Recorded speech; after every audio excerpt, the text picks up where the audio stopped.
របៀបបញ្ចូលឯកសាររួមគ្នាឃើញថាក្នុង file PowerPoint នេះយើងមាន slide ចំនួន6ហើយយើងមាន file មួយទៀតដែលមាន slide ចំនួន3ដូច្នេះយើងចង់បញ្ចូល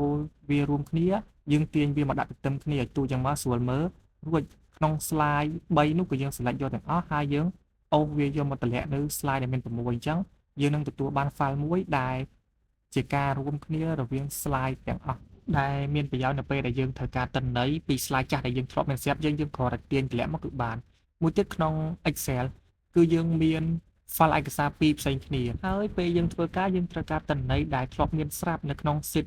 ដែលយើងធ្លាប់ធ្វើអញ្ចឹងយើងអាចបើក file ទាំងពីរនឹងទន្ទឹមគ្នាឲ្យទូអញ្ចឹងហើយយើងទាញតម្លាក់ sheet មកក្នុង file ឯកសារដែលយើងត្រូវការអញ្ចឹងគឺយើងអាចធ្វើការរួមបញ្ចូល sheet ទាំងពីរហ្នឹងមកក្នុង file ឯកសារតែមួយបានហើយមួយទៀតក្នុងកម្មវិធី Word នៅពេលដែលយើងមាន document ចំនួន2ហើយយើងចង់រួមបញ្ចូលគ្នាតែមួយយក document មួយរួមបញ្ចូលទៅក្នុង document មួយទៀតអញ្ចឹងយើងត្រូវ Control Enter ដើម្បីឈានមកកាន់ទំព័រថ្មីយើងចុចចូល menu ឈ្មោះ Insert ហើយរក tool ឈ្មោះថា Take from file រួចទៅស្វែងរកទីតាំងដែលយើងរក្សាទុក document ដែលយើងធ្លាប់ធ្វើហើយចុចបើកវាដើម្បីធ្វើការរួមបញ្ចូលគ្នា